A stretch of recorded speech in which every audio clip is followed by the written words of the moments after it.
বৃষ্টি, তুমি এত রাতে এখানে? হ্যাঁ, আমি তোমার জন্য রান্না করে নিয়ে আসলাম। তুমি এখানে এত কষ্ট করে আনছো, আর আমি বাসায় কিভাবে থাকি বলো? তুমি এখনই খাবারটা খেয়ে নাও। এসব তোমাকে খেতে হবে না, রেখে দাও।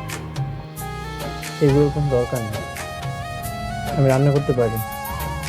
আর যেটা খাচ্ছি এই খাবারে অনেক শান্তি আছে, আমার কোনো সমস্যা হচ্ছে না।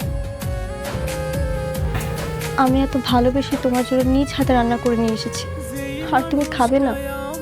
আমার ভালোবাসার কি কোনো মূল্যই নেই তোমার কাছে? আচ্ছা, একটা কথা বলি। বলো। তুমি আমার সাথে প্লিজ বাসায় চলো, আর না হলে আমি এখানে থাকবো। আমি তোমাকে ছাড়া থাকতে পারছি না, প্লিজ। না, আমি তোমাদের ওই বাসায় যাবো। আমি যে পাপ করেছি সে প্রায়শ্চিত্ত আমাকে করতেই হবে। আমার সন্তান আমার পাশেই ছিল, কিন্তু আমি বুঝতে পারিনি আমি অনেক বড় পাপ করে ফেলেছি। আমাকে এই প্রায়শ্চিত্ত করতেই হবে। আমি যদি পিতৃ পরিচয়টা দিতাম তাহলে মেঘলা হসপিটালে ভর্তি হতো, কোনো সমস্যা হতো না। কিন্তু আমি এটা কি করলাম? আমি অনেক বড় পাপ করে ফেলেছি, আমাকে এই প্রায়শ্চিত্ত করতেই হবে।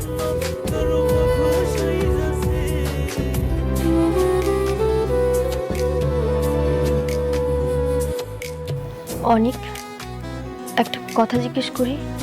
মনে করো তোমার আর মেঘলার যে সন্তান মারা গেছে, সে যদি সত্যি সত্যি মারা না যায়, তখন কি করবে?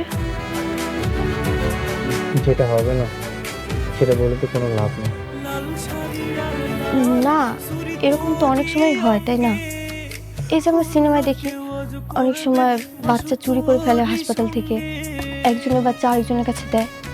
তেমন যদি তোমার বাচ্চা অন্যজনের কাছে দিয়ে দেয়, আর তাদের মৃত সন্তান তোমার কাছে দেয়, তখন? সন্তানের জন্য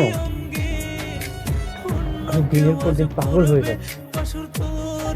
আর মেঘলা এই সন্তানের কথা ভাবতে ভাবতে ধ্বংস হয়ে যাচ্ছে। যদি তোমার কথা কখনো সত্য হয়, আর আমি যদি সবকিছু জানতে পারি যে এই কাজটা করেছে, তার বুক চিয়ে কলিজা বের করে তাকে আমি খুন করে ফেললাম।